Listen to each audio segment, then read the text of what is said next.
ನಾವು ಎಷ್ಟೇ ದೊಡ್ಡವರಾಗಿದ್ದರೂ ಕೂಡ ನಾವು ಅನೇಕ ಸಲ ಆ ಸಣ್ಣ ಜಂತುಗಳಿಗಿಂತಲೂ ಅವುಗಳಿರುವಂಥ ಜ್ಞಾನಗಿಂತಲೂ ಕಡೆಯವರಾಗಿ ನಾವು ಜೀವಿಸ್ತೀವಿ ಅಂತೇಳಿ.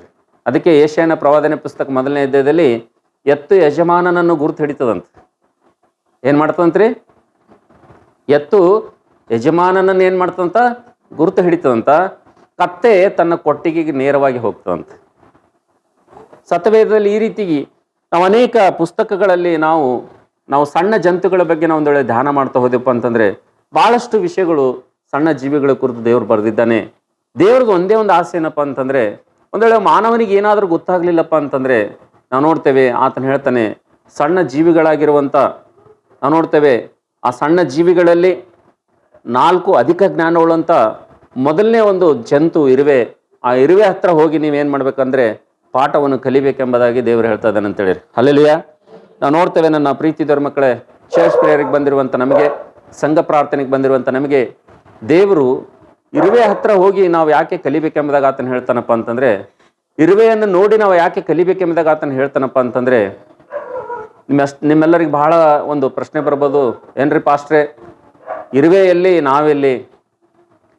ಇರುವೆ ಎಷ್ಟ್ರದು ನಾವೆಷ್ಟ್ರವರು? ಇರುವೆ ಎಷ್ಟು ಅದರ ಸೈಜು, ನಮ್ಮ ಎಷ್ಟು ಸೈಜ್ ಎಷ್ಟು? ನಾವು ಹೇಗೆ ಅದರಿಂದ ಪಾಠವನ್ನು ಕಲಿಬೇಕೆಂಬುದಾಗಿ ನಿಮ್ಮಿಂದ ಒಂದು ಪ್ರಶ್ನೆ ಬರ್ಬೋದು. ಆದರೂ ಕೂಡ ನಿಮ್ಮಲ್ಲಿ ಇಂಥ ಪ್ರಶ್ನೆ ಇದ್ರೂ ಕೂಡ ಅದರ ದೇವ್ರು ಹೇಳ್ತಾ ಇದ್ದೇನೆ, ಖಂಡಿತವಾಗಿ ಇದು ನಾನು ಹೇಳ್ತಾ ಇಲ್ಲ, ನೀವು ಇರುವೆಗಳ ಹತ್ರ ಹೋಗಿ ನೀವು ಪಾಠವನ್ನು ಕಲಿಬೇಕೆಂಬುದಾಗಿ ದೇವ್ರು ಹೇಳ್ತಾನೆ. ಕಾರಣ ಏನಪ್ಪ ಅಂತಂದ್ರೆ, ಮನುಷ್ಯನು ದೇವರು ಹೇಳಿರುವಂಥ ಮಾತನ್ನು ಸರಿಯಾಗಿ ಕೇಳದೇ ಇರುವುದರಿಂದ, ಮನುಷ್ಯನು ದೇವರು ಸಿದ್ಧ ಮಾಡಿರುವಂಥ ಮಾರ್ಗದಲ್ಲಿ ಸರಿಯಾಗಿ ನಡೆದೇ ಇರುವುದರಿಂದ, ಮನುಷ್ಯನು ಮನಬಂದಂತೆ ತನ್ನ ದಾರಿಯನ್ನು ಆಯ್ಕೆ ಮಾಡ್ಕೊಳ್ತಾ ಇರುವುದರಿಂದ, ಮನುಷ್ಯನು ನಾವು ನೋಡ್ತೇವೆ ದೇವರ ದೈವಿಕ ಜ್ಞಾನವನ್ನು ಬಿಟ್ಟು ಆತನ ಸ್ವಂತ ಜ್ಞಾನದ ಮೇಲೆ ಆತುಕೊಂಡು ನಾವು ನೋಡ್ತಿದ್ದೇವೆ ಇವತ್ತು ಲೋಕದಲ್ಲಿ ಆತನು ಜೀವಿಸ್ತಾ ಇರೋದ್ರಿಂದ, ಇವತ್ತು ದೇವರು ಇವತ್ತು ಸಂಘ ಪ್ರಾರ್ಥನೆಗೆ ಬಂದಿರುವಂಥ ನಮ್ಮೆಲ್ಲರಿಗೂ ಕೂಡ ಆತನು ಇರುವೆಯ ಮೂಲಕವಾಗಿ ಆತ ನಮ್ಮ ಜೊತೆ ಮಾತಾಡ್ತಾ ಇದ್ದಾನೆ. ಇರುವೆ ಹತ್ರ ಹೋಗಿ ನಾವು ಕಲಿಬೇಕೆಂಬುದಾಗ ಆತನು ಹೇಳ್ತಾ ಇದ್ದಾನೆ, 4 ಜಂತುಗಳಲ್ಲಿ ದುರ್ಬಲ ಜಾತಿಯಾಗಿರುವಂಥ ಇರುವೆ ಹತ್ರ ಹೋಗಿ ನಾವು ಏನೇನು ಕಲಿಬೇಕೆಂಬುದಾಗಿ ದೇವರು ಹೇಳ್ತಾನಪ್ಪ ಅಂತಂದ್ರೆ, ನಾವು ಇರುವೆಯ ಕುರಿತು ನಾವು ಧ್ಯಾನ ಮಾಡುವಂಥ ಸಂದರ್ಭ ನಾವು ನೋಡ್ತೇವೆ. ಕನಿಷ್ಠ ಏನಿಲ್ಲಪ್ಪ ಅಂತಂದ್ರೆ ಇರುವೆಗಳಲ್ಲಿ 3 ಲಕ್ಷಣಗಳನ್ನು ನಾವು ನೋಡ್ತೀವಿ ಅಂತ ಹೇಳಿರಿ. ಹಲ್ಲೆಲೂಯಾ. ಆ 3 ಲಕ್ಷಣಗಳಲ್ಲಿ ನಾವು ನೋಡ್ತೇವೆ. ಮೊಟ್ಟ ಮೊದಲನೇ ಲಕ್ಷಣ ಏನಪ್ಪ ಅಂತಂದ್ರೆ, ಇರುವೆಗಿರುವಂಥ ಮೊಟ್ಟ ಮೊದಲ ಲಕ್ಷಣ ಏನಪ್ಪ ಅಂತಂದ್ರೆ, ಅದು ಸೋಮಾರಿಯಾಗಿರುವುದಿಲ್ಲ ಎಂಬುದಾಗಿ ನಾವು ಇದೇ ಜ್ಞಾನೋಕ್ತಿ ಪುಸ್ತಕ 6ನೇ ಅಧ್ಯಾಯದಲ್ಲಿ ಇರುವೆಯ ಕುರಿತು ನಾವು ನೋಡ್ತೀವಿ ಅಂತ ಹೇಳಿರಿ. ಹಲ್ಲೆಲೂಯಾ. ಓದ್ತೀರಾ ಯಾರಾದರೂ? ಜ್ಞಾನೋಕ್ತಿ ಪುಸ್ತಕ 6ನೇ ಅಧ್ಯಾಯ ನೋಡ್ರಿ ದಯವಿಟ್ಟು. ನಿಮ್ಮ ಸತ್ಯವೇದವನ್ನು ತಿರುಗಿಸ್ರಿ. ಜ್ಞಾನೋಕ್ತಿ ಪುಸ್ತಕ 6ನೇ ಅಧ್ಯಾಯಕ್ಕೆ ನಾವೆಲ್ಲರೂ ಹೋಗೋಣ. ಅಲ್ಲಿ ಅದೊಂದು ವಚನವನ್ನು ಓದಿ ನಾವೆಲ್ಲರೂ ಕೂಡ ಮುಂದೆ ಹೋಗೋಣ. ನೋಡ್ರಿ ದಯವಿಟ್ಟು 6ನೇ ಅಧ್ಯಾಯ 6ನೇ ವಚನ ಓದ್ರಿ ದಯವಿಟ್ಟು ಯಾರಾದರೂ ಒಬ್ಬರು. ಜ್ಞಾನೋಕ್ತಿ 6:6. ಸೋಮಾರಿ ಇರುವೆ ಹತ್ತಿರ ಹೋಗಿ ಅದರ ನಡವಳಿಕೆಯನ್ನು ನೋಡಿ ಜ್ಞಾನವನ್ನು ತಂದುಕೋ. ನಾವು ನೋಡ್ತೇವೆ ಇಲ್ಲಿ ಇರುವೆ ಕುರಿತು ದೇವ್ರು ನಮ್ಮ ಜೊತೆ ಮಾತಾಡುವಂಥ ಸಂದರ್ಭದಲ್ಲಿ ನಾವು ನೋಡ್ತೇವೆ, ಇವತ್ತು ದೇವ್ರು ಹೇಳ್ತಾ ಇದ್ದಾನೆ, ಇರುವೆಯಲ್ಲಿ 4 ಕನಿಷ್ಠ 3 ಒಂದು ಸುಗುಣಗಳು ಇರುವೆಯಲ್ಲಿರೋದ್ರಿಂದ ನಾವು ನೋಡ್ತೇವೆ ಇರುವೆಯಲ್ಲಿರುವಂಥ ಮೊಟ್ಟ ಮೊದಲೇ ಲಕ್ಷಣ ಏನಪ್ಪ ಅಂತಂದ್ರೆ, ಅದು ಸೋಮಾರಿಯಾಗಿರುವುದಿಲ್ಲ ಎಂಬುದಾಗಿ ದೇವ್ರ ವಾಕ್ಯದಲ್ಲಿ ನೋಡ್ತೀವಿ ಅಂತ ಹೇಳಿರಿ. ಹಲ್ಲೆಲೂಯಾ. ಇರುವೆ ಯಾವತ್ತೂ ಕೂಡ ಇರುವೆ ತನ್ನ ಜೀವಿತದಲ್ಲಿ ಯಾವತ್ತೂ ಕೂಡ ಅದು ಸೋಮಾರಿ ಆಗಿರುವುದಿಲ್ಲ ಎಂಬ ನೋಡ್ತೀವಿ. ಇರುವೆ ಅಂತಕ್ಕಂಥದ್ದು ದುರ್ಬಲ ಜಾತಿ ಆದ್ರೂ ಕೂಡ ಅದು ಕಷ್ಟಪಟ್ಟು ಅದು ಕೆಲಸ ಮಾಡುವಂಥದ್ದಾಗಿದೆ ಎಂಬುದಾಗಿ ಮೊದಲೇ ಲಕ್ಷಣ ಅದರನ್ನು ನಾವು ನೋಡ್ತೇವೆ. 2ನೇದಾಗಿ ನಾವು ಅದರ ಲಕ್ಷಣ ಏನು ನೋಡ್ತೀವಪ್ಪ ಅಂತಂದ್ರೆ, ಅದು ನಾವು ನೋಡ್ತೇವೆ ಸುಗ್ಗಿಯಲ್ಲಿ ಬೇಕಾಗಿರುವಂಥ ನಾವು ನೋಡ್ತಿದ್ದೇವೆ ಬರಗಾಲದಲ್ಲಿ ಬೇಕಾಗಿರುವಂಥ ಧಾನ್ಯವನ್ನು ಅದು ಸುಗ್ಗಿ ಕಾಲದಲ್ಲಿ ಅದು ಕೂಡಿಸಿಟ್ಕೊಳ್ತದೆ ಎಂಬುದಾಗಿ ದೇವರ ವಾಕ್ಯದಲ್ಲಿ ನೋಡ್ತೀವಿ ಅಂತ ಹೇಳಿರಿ. ಹಲ್ಲೆಲೂಯಾ. ಮೊದಲನೇದಾಗಿ ನಾವು ನೋಡ್ತಿದ್ದೇವೆ ಇರುವೆಯು ದುರ್ಬಲ ಜಾತಿ ಆದರೂ ಕೂಡ ನಾವು ನೋಡ್ತಿದ್ದೇವೆ ಅದು ಸೋಮಾರಿ ಅಲ್ಲ.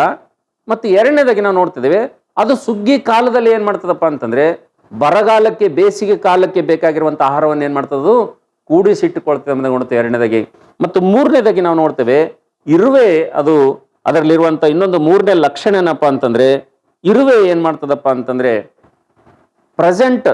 ಪ್ರಸ್ತುತವಾಗಿ ಅದು ಯಾಕೆ ಕೆಲಸ ಮಾಡ್ತದಪ್ಪ ಅಂತಂದ್ರೆ, ಇರುವೆಗೆ ಮುಂದಾಲೋಚನೆ ಬಹಳ ಇರ್ತದೆ ಅಂತ ಹೇಳಿರಿ. ಹಲ್ಲೆಲೂಯಾ. ಇರುವೆಗೆ ಏನಿರ್ತದ್ರಿ? ಮುಂದಾಲೋಚನೆ ಬಹಳ ಇರ್ತದ. ಅದು ಪ್ರಸ್ತುತವಾಗಿ ಇವಾಗ ಸುಗ್ಗಿ ಕಾಲದಲ್ಲಿ ಯಾಕೆ ಕೆಲಸ ಮಾಡ್ತದಪ್ಪ ಅಂತಂದ್ರೆ, ಈ ಸುಗ್ಗಿ ಕಾಲದಲ್ಲಿ ಯಾಕೆ ಅದು ದುಡಿತದಪ್ಪ ಅಂತಂದ್ರೆ, ಈ ಸುಗ್ಗಿ ಕಾಲದಲ್ಲಿ ಯಾಕೆ ಕೂಡಿಟ್ಕೊಳ್ತದಪ್ಪ ಅಂತಂದ್ರೆ, ಅದು ಈಗಿನಕ್ಕೋಸ್ಕರ ಆತನು ಕೂಡ್ಕೊಳ್ಳೋದಿಲ್ಲ, ಈಗಿನ ಸದ್ಯದ ಪರಿಸ್ಥಿತಿಗೋಸ್ಕರ ಇದು ಕೆಲಸ ಮಾಡೋದಿಲ್ಲ, ಈಗಿರುವಂಥ ಸ್ಥಿತಿಗಾಗಿ ಅದು ದುಡಿಯುವುದಿಲ್ಲ, ಅದು ಮುಂದಿನ ಸ್ಥಿತಿಗಾಗಿ, ಮುಂದಿನ ಭವಿಷ್ಯಕ್ಕಾಗಿ ಅದು ಯೋಜನೆನ ಹಾಕೊಂಡು ಅದು ದುಡಿಯುವಂಥದ್ದನ್ನು ನಾವು ಇರುವೆಯಲ್ಲಿ ನೋಡ್ತೇವೆ ಅಂತ ಹೇಳಿರಿ. ಅಲ್ಲೆಲ್ಲಿಯ ಅದಕ್ಕೋಸ್ಕರಾಗಿ ನಾವು ನೋಡ್ತೇವೆ ನನ್ನ ಪ್ರೀತಿ ದೇವರ ಮಕ್ಕಳೇ, ಇರುವೆಯಲ್ಲಿ ನಾವು ನೋಡ್ತಿದ್ದೇವೆ ಅದು ದುರ್ಬಲ ಜಾತಿ ಆದರೂ ಕೂಡ ಇಷ್ಟೊಂದು ಶ್ರೇಷ್ಠವಾದಂಥ ಲಕ್ಷಣಗಳು, 3 ಲಕ್ಷಣಗಳು ಇರುವೆಯಲ್ಲಿರುವಂಥ ಸಂದರ್ಭದಲ್ಲಿ ಇರುವೆ ನಾವು ನೋಡ್ತೇವೆ ತನ್ನನ್ನು ತಾನು ಯಾವ ರೀತಿಗೆ ಬಲಪಡಿಸ್ಕೊಳ್ತದಪ್ಪ ಅಂತಂದ್ರೆ, ಅದು ತನ್ನ ಬಲ ಯಾವುದರಲ್ಲಿ ಹೊಂದ್ಕೊಳ್ತದಪ್ಪ ಅಂತಂದ್ರೆ, 4ನೇದಾಗಿ ನಾವು ನೋಡ್ತೇವೆ ತನ್ನ ಜನಾಂಗದಲ್ಲಿ, ತನ್ನ ಸಮೂಹದಲ್ಲಿ, ತನ್ನ ಸಮಾಜದಲ್ಲಿ ಏನ್ ಮಾಡ್ತದಂದ್ರೆ ಅದು ಏನ್ ಮಾಡ್ತಂದ್ರೆ ತನ್ನ ಬಲವನ್ನು ಏನ್ ಮಾಡ್ತಂದ್ರೆ ಅದು ಹೊಂದಿಕೊಳ್ತದೆ. ಅದು ಯಾವತ್ತೂ ಕೂಡ ಒಂಟಿಯಾಗಿ ಇರುವೆ ಜೀವಿಸುವುದಿಲ್ಲ. ಎಲ್ಲೇ ನೋಡಿದ್ರಿ ನೀವು, ಮನೆಯಲ್ಲಾದ್ರೂ ನೋಡ್ರಿ, ಕಾಡಿನೆಲ್ಲ ನೋಡ್ರಿ, ಹೊರಗಲ್ಲಿ ಎಲ್ಲಾದ್ರೂ ನೋಡ್ರಿ, ಇರುವೆಯಲ್ಲಿರುವಂಥ 4ನೇ ಒಂದು ಸ್ವಭಾವ ಏನಪ್ಪಾ ಅಂತಂದ್ರೆ, ಅದು ತನ್ನ ಬಲ ಎಲ್ಲಿ ತಂದ್ಕೊಳ್ತದಪ್ಪ ಅಂತಂದ್ರೆ ತನ್ನ ಸಮಾಜದಲ್ಲಿ, ತನ್ನ ಹಿಂಡಿನಲ್ಲಿ, ತನ್ನ ಜನಾಂಗದಲ್ಲಿ ಅದು ಏನ್ ಮಾಡ್ತದಪ್ಪ ಅಂತಂದ್ರೆ ಅದು ಕಲಿತು ಬೆರೆತು ಕೆಲಸ ಮಾಡಿ ಅದು ತನ್ನ ಬಲವನ್ನು ತಂದುಕೊಳ್ತದೆ ಎಂಬುದಾಗಿ 4ನೇದಾಗಿ ಇರುವೆ ಕುರಿತು ನಾವು ನೋಡ್ತಾ ಇದ್ದೇವೆ. ಇಷ್ಟೆಲ್ಲ ಗುಣಗಳು ಇರುವೆಯಲ್ಲಿರುವಂಥ ಸಂದರ್ಭದಲ್ಲಿ ಇವತ್ತು ಈ ಇರುವೆಯಲ್ಲಿರುವಂಥ ಗುಣಲಕ್ಷಣಗಳು, ಈ ಇರುವೆಯಲ್ಲಿರುವಂಥ ಸ್ವಭಾವಗಳು ದೇವರ ಮಕ್ಕಳಾಗಿರುವಂಥ ನಾವು, ಇವತ್ತು ವಿಶ್ವಾಸಿ ಮಕ್ಕಳಾಗಿರುವಂಥ ನಮ್ಮಲ್ಲಿ ಇದೆಯಾ ಅಂತಕ್ಕಂಥದ್ದೇ ನಾವು ಪ್ರಶ್ನೆ ಮಾಡ್ಕೊಳ್ಬೇಕಂತ ಹೇಳಿರಿ. ಅಲ್ಲೆಲ್ಲಿಯ ಇವಾಗ ಇರುವೆಯಲ್ಲಿ ನಾವು ನೋಡ್ತಿದ್ದೇವೆ ಅದು ಪ್ರೆಸೆಂಟ್ ಯಾಕೆ ಕೆಲಸ ಮಾಡ್ತದಪ್ಪ ಅಂತಂದ್ರೆ, ಅದು ಈಗ ಯಾಕೆ ದುಡಿತದಪ್ಪ ಅಂತಂದ್ರೆ ಮುಂದಿನ ಒಂದು ಮುಂದಾಲೋಚನೆಗೋಸ್ಕರ, ಈ ಭವಿಷ್ಯಕ್ಕೋಸ್ಕರ ಅದು ದುಡಿತದಪ್ಪ ಅಂತಂದ್ರೆ, ಇವತ್ತು ವಿಶ್ವಾಸಿ ಮಕ್ಕಳಾಗಿರುವಂಥ ನಾವೆಲ್ಲರೂ ಕೂಡ, ದೇವ್ರ ಮಕ್ಕಳಾಗಿರುವಂಥ ನಾವೆಲ್ಲರೂ ಕೂಡ ಪ್ರಸ್ತುತವಾಗಿ ನಾವು ದೇವರ ಸನ್ನಿಧಿಲಿ, ದೇವ್ರ ಮಂದಿರದಲ್ಲಿ ದೇವರ ಸೇವೆ ಅಂತಕ್ಕಂಥದ್ದು ನಾವು ನೋಡ್ತೇವೆ. ಯಾತಕ್ಕೋಸ್ಕರ ನಾವು ಮಾಡ್ಬೇಕಪ್ಪ ಅಂತಂದ್ರೆ, ನಾವು ದೇವರ ಸನ್ನಿಧಿಲಿ ದೇವರ ಒಂದು ಪರಿಚರ್ಯವನ್ನು, ದೇವರ ಸೇವೆಯನ್ನು ಯಾತಕ್ಕೋಸ್ಕರ ನಾವು ಮಾಡ್ಬೇಕಪ್ಪ ಅಂತಂದ್ರೆ, ಪ್ರಸ್ತುತವಾಗಿ ಈಗ ನಮಗೆ ಏನೋ ಸಿಗ್ತದೆ ಅಂತೇಳಿ ನಾವು ಮಾಡಬಾರ್ದು ಅಂತೇಳಿ. ನಾನು ಹೋಗಿ ಚರ್ಚಲ್ಲಿ ಕೆಲಸ ಮಾಡಿದ್ರೆ ನನಗೇನೋ ಬರ್ತದೆ, ನಾನು ಹೋಗಿ ಚರ್ಚಲ್ಲಿ ಏನಾದರೂ ಮಾಡ್ದಪ್ಪ ಅಂತಂದ್ರೆ ನನಗೇನಾದರೂ ಬರ್ತದೆ ಅಂತೇಳಿ ನಾವು ನೋಡ್ತೇವೆ. ನಾವು ಈ ರೀತಿಗೆ ಆಲೋಚನೆ ಮಾಡಿ ನಾವು ನೋಡ್ತೇವೆ LIC ಪಾಲಿಸಿ ಮಾಡ್ದಂಗೆ ದೇವ್ರ ಜೊತೆ ನಾವು ಕೆಲಸ ಅನ್ನೋದು, ದೇವ್ರ ಜೊತೆ ನಾವು ಸೇವೆ ಅಂತಕ್ಕಂಥದ್ದು ಮಾಡಬಾರ್ದು. ಈ ಇರುವೆ ಹೇಗೆ ಮಾಡ್ತದಪ್ಪ ಅಂತಂದ್ರೆ, ಇರುವೆ ಎದಕ್ಕೆ ಕೆಲಸ ಮಾಡ್ತದಪ್ಪ ಅಂತಂದ್ರೆ ತನ್ನ ಭವಿಷ್ಯಕ್ಕೋಸ್ಕರ ಅದು ಕೆಲಸ ಮಾಡ್ತದೆ ಅಂತ ಹೇಳಿದ್ರೆ. ಅಲ್ಲೆಲ್ಲಿಯ ಇವತ್ತು ವಿಶ್ವಾಸಿ ಮಕ್ಕಳಾಗಿರುವಂಥ ನಾವು, ದೇವ್ರ ಮಕ್ಕಳಾಗಿರುವಂಥ ನಾವೆಲ್ಲರೂ ಕೂಡ ಇವತ್ತು ದೇವರ ಸನ್ನಿಧಿಯಲ್ಲಿ ನಾವೆಲ್ಲರೂ ಕೂಡ ಪರಿಚಯ ಮಾಡುವಂಥವ್ರು, ದೇವರ ಸನ್ನಿಧಿಯಲ್ಲಿ ಸೇವೆ ಮಾಡುವಂಥವ್ರು, ದೇವರನ್ನು ಸೇವಿಸುವಂಥವ್ರು. ನಾವು ಪ್ರಸ್ತುತವಾಗಿ ಈಗ ನಾವು ಮಾಡುವಂಥ ಕೆಲಸ ಅದು ಯಾವ ರೀತಿಗೆ ಮಾಡ್ಬೇಕಪ್ಪ ಅಂತಂದ್ರೆ, ಅದು ಎಂಥ ಮನಸ್ಸಿನಿಂದ ಮಾಡ್ಬೇಕಂದ್ರೆ, ಎಂಥ ಆಲೋಚನೆಯಿಂದ ನಾವು ಮಾಡ್ಬೇಕಪ್ಪ ಅಂತಂದ್ರೆ ನಾವು ನೋಡ್ತೇವೆ ದೇವರ ಸೇವೆ ಅಂತಕ್ಕಂಥದ್ದು, ದೇವ್ರ ಪರಿಚಯ ಅಂತಕ್ಕಂಥದ್ದು ಸುಗ್ಗಿ ಕಾಲದಲ್ಲಿ ನಾವು ನೋಡ್ತೇವೆ ಅದು ಹೇಗೆ ಕೂಡಿಟ್ಕೊಳ್ತದೋ, ಮುಂದಿನ ದಿನಕ್ಕಾಗಿ, ಮುಂದಿನ ಬರಗಾಲಕ್ಕಾಗಿ ಅದು ಹೇಗೆ ಕೂಡಿಟ್ಕೊಳ್ತದೋ ಅದೇ ರೀತಿಗೆ ನಾವೆಲ್ಲರೂ ಕೂಡ ಇವತ್ತು ಇರುವೆ ನಮಗೆ ಏನನ್ನು ಸೂಚಿಸ್ತದಪ್ಪ ಅಂತಂದ್ರೆ ನಾವು ನೋಡ್ತೇವೆ ಅದು ಸಿದ್ಧಪಾಟಿನ ಜೀವಿತವನ್ನು ಅದು ಸೂಚಿಸ್ತದೆ ಅಂತ ಹೇಳಿರಿ. ಅಲ್ಲೆಲ್ಲಿಯ ಇರುವೆ ಏನ್ ಸೂಚಿಸ್ತದೆ, ಅದು ಪ್ರಸ್ತುತವಾಗಿ ಇವಾಗ ಯಾಕೆ ಕೆಲಸ ಮಾಡ್ತದಪ್ಪ ಅಂತಂದ್ರೆ ಭವಿಷ್ಯಕ್ಕೋಸ್ಕರ ಸಿದ್ಧವಾಗೋದಕ್ಕೋಸ್ಕರಾಗಿ, ಬರುವಂತ ಕಠಿಣವಾದಂಥ ದಿನಗಳಿಗೋಸ್ಕರವಾಗಿ ಅದು ಇವಾಗ ಕೆಲಸ ಮಾಡ್ತಾ ಇದೆ ಅಂತ ಹೇಳಿರಿ. ಅಲ್ಲೆಲ್ಲಿಯ ಅದಕ್ಕೋಸ್ಕರಾಗಿ ವಿಶ್ವಾಸಿ ಮಕ್ಕಳಾಗಿರುವಂಥ ನಾವೆಲ್ಲರೂ ಕೂಡ ಇವತ್ತು ಪ್ರೆಸೆಂಟ್ ಆಗಿ ನಾವು ದೇವರನ್ನು ಯಾಕೆ ಹಿಂಬಾಲಿಸಬೇಕು, ದೇವರನ್ನು ಯಾಕೆ ಸೇವಿಸಬೇಕು, ದೇವರನ್ನು ಯಾಕೆ ನಾವು ಪರಿಚಯ ಮಾಡಬೇಕು, ದೇವರನ್ನು ಯಾಕೆ ನಾವು ಸೇವಿಸಬೇಕಪ್ಪ ಅಂತಂದ್ರೆ ನಾವು ನೋಡ್ತೇವೆ ಮುಂದೆ ಭವಿಷ್ಯತ್ನಲ್ಲಿ ಬರುವಂಥ ಬಹುಮಾನಕ್ಕೋಸ್ಕರಾಗಿ ನಾವೆಲ್ಲರೂ ಕೆಲಸ ಮಾಡ್ಬೇಕಂತೇಳಿ. ಮುಂದೆ ಬರುವಂಥ ಬಹುಮಾನಕ್ಕೋಸ್ಕರಾಗಿ, ಬಾಡಿ ಹೋಗದಂಥ ಜಯಮಾಲ್ಯಕ್ಕೋಸ್ಕರಾಗಿ, ಯಾರು ನಮ್ಮಿಂದ ಅಪಹರಿಸಲಾರದಂಥ ಕಿರೀಟಕ್ಕಾಗಿ ದೇವರು ಅನೇಕ ಬಹುಮಾನಗಳನ್ನು ದೇವರ ಸನ್ನಿಧಿಯಲ್ಲಿ ಸೇವೆ ಮಾಡೋದಕ್ಕೋಸ್ಕರಾಗಿ ದೇವರು ಸಿದ್ಧಪಡಿಸಿರುವಂಥ ಸಂದರ್ಭದಲ್ಲಿ ನಾವೆಲ್ಲರೂ ಕೂಡ ಇವತ್ತು ಪ್ರಸ್ತುತವಾಗಿ ನಾವು ಕೆಲಸ ಹೆಂಗೆ ಮಾಡ್ಬೇಕಪ್ಪ ಅಂತಂದ್ರೆ, ಪ್ರಸ್ತುತವಾಗಿ ನಾವು ದೇವರ ಸನ್ನಿಧಿಯಲ್ಲಿ ಸೇವೆ ಅಂತಕ್ಕಂಥದ್ದು ಹೆಂಗೆ ಮಾಡ್ಬೇಕಪ್ಪ ಅಂತಂದ್ರೆ, ನಾವು ಇವಾಗ ನಮಗೆ ಏನನ್ನಾದರೂ ಸಿಗ್ತದೇನೋ ಎಂಬುದಂತ ಮನೋಭಾವನೆಯಿಂದ ನಾವು ಕೆಲಸ ಮಾಡಬಾರ್ದು. ನಾವು ನೋಡ್ತಿದ್ದೇವೆ ನಮ್ಮ ಒಂದು ಕೆಲಸ ಮಾಡುವಂಥ, ನಮ್ಮ ಪರಿಚಯ ಮಾಡುವಂಥ, ನಾವು ಸೇವೆ ಮಾಡುವಂಥ ವಿಧಾನ ಹೆಂಗಿರ್ಬೇಕಪ್ಪ ಅಂತಂದ್ರೆ ಇರುವೆ ಹಾಗೆ ಇರಬೇಕು. ಭವಿಷ್ಯಕ್ಕೋಸ್ಕರವಾಗಿ ಇವಾಗ ನಾವು ಕೆಲಸ ಮಾಡ್ಬೇಕಂತೇಳಿ. ಅಲ್ಲೆಲ್ಲಿಯ ನಾವು ಇವಾಗ ಏನನ್ನಾದರೂ ನಾವು ಕೆಲಸ ಮಾಡ್ತೀವಪ್ಪ ಅಂತಂದ್ರೆ, ಇವಾಗ ಏನನ್ನಾದರೂ ನಾವು ಸೇವೆ ಮಾಡ್ತೀವಪ್ಪ ಅಂತಂದ್ರೆ ಅದು ಮುಂದಿನ ಭವಿಷ್ಯತ್ನಲ್ಲಿ ನಮಗೆ ಬರುವಂಥ ಬಹುಮಾನಕ್ಕೋಸ್ಕರಾಗಿ ನಾವೆಲ್ಲರೂ ಕೆಲಸ ಮಾಡ್ಬೇಕೆಂಬುದಾಗಿ ಇರುವೆ ಮೂಲಕವಾಗಿ ದೇವರು ನಮ್ಮ ಜೊತೆ ಮಾತಾಡ್ತಾ ಇದ್ದಾನೆ ಅಂತೇಳಿ. ಅಲ್ಲೆಲ್ಲಿಯ ಅದಕ್ಕೋಸ್ಕರಾಗಿ ನನ್ನ ಪ್ರೀತಿ ದೇವ್ರ ಮಕ್ಕಳೇ, ಇವತ್ತು ಸತ್ಯವೇದದಲ್ಲಿ ನಾವು ನೋಡ್ತಾ ಇದ್ದೇವೆ ಇರುವೆಯು ನಾವು ನೋಡ್ತೇವೆ ಅದು ದುರ್ಬಲ ಜಾತಿಯಾಗಿದ್ರೂ ಕೂಡ ಅದು ಸೋಮಾರಿ ಅಲ್ಲ ಎಂಬುದಾಗಿ ನೋಡ್ತೀವಿ ಅಂತೇಳಿ. ಅಲ್ಲೆಲ್ಲಿಯ ನಾವು ಎಷ್ಟೋ ಸಲ ನಾವು ಸೋಮಾರಿಯಾಗಿ ನಾವು ಈ ಲೋಕದಲ್ಲಿ ಜೀವಿಸ್ತೀವಿ. ಎಷ್ಟೆಲ್ಲ ಸುವಾರ್ತೆ ಅಂದರೆ, ದೇವರ ಸೇವೆ ಅಂದರೆ, ಆರಾಧನೆ ಅಂದರೆ, ಪ್ರಾರ್ಥನೆ ಕೂಡಿಕೆ ಅಂದರೆ ನಾವೆಷ್ಟೋ ಸಲ ನೆವಗಳನ್ನು ಹೇಳ್ತೀವಿ.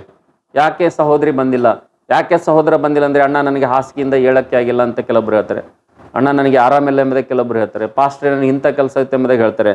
ಆದರೆ ಇವತ್ತು ನಾವು ಮನುಷ್ಯರಾದಂಥ ನಾವು ಹೆಚ್ಚಾದಂಥ ಜ್ಞಾನವುಳ್ಳಂಥವ್ರು ನಮ್ಮ ಜ್ಞಾನದಿಂದ ನಾವು ಏನನ್ನಾದರೂ ಹೇಳ್ಬೋದು. ಆದರೆ ದೇವ್ರು ಹೇಳ್ತಾನೆ ಇರುವೆ ಕುರಿತು, ಇರುವೆ ಹತ್ರ ಹೋಗು ಸೋಮಾರಿ ಎಂಬುದಾಗಿ ಆತನ ಹೇಳ್ತಾನೆ ಅಂತ ಹೇಳಿದ್ರೆ, ಹಲ್ಲೆಲೂಯ. ಇರುವೆ ಹತ್ರ ಹೋಗು ಸೋಮಾರಿಯೇ, ಅದು ನಿನಗೆ ಪಾಠ ಕಲಿಸ್ತದೆ. ಅಂದರೆ ದೇವರೇ ಹೇಳ್ತದೇನೆ, ಇರುವೆ ಯಾವತ್ತೂ ಕೂಡ ಅದು ಸೋಮಾರಿಯಾಗಿ ಜೀವಿಸುವುದಿಲ್ಲ ಅಂತ. ತನ್ನ ಜೀವನ ಕಾಲವೆಲ್ಲ ಅದು ಯಾವತ್ತೂ ಕೂಡ ಅದು ಸೋಮಾರಿಯಾಗಿರುವುದಿಲ್ಲ ಅಂತ. ಅದು ದುರ್ಬಲ ಜಾತಿಯ ಇದ್ರೂ ಕೂಡ ಅದು ಸೋಮಾರಿತನ ಕೆಲಸವನ್ನು ಅದು ಮಾಡುವುದಿಲ್ಲ, ಸೋಮಾರಿಗೆ ಅದು ಜೀವಿಸುವುದಿಲ್ಲ.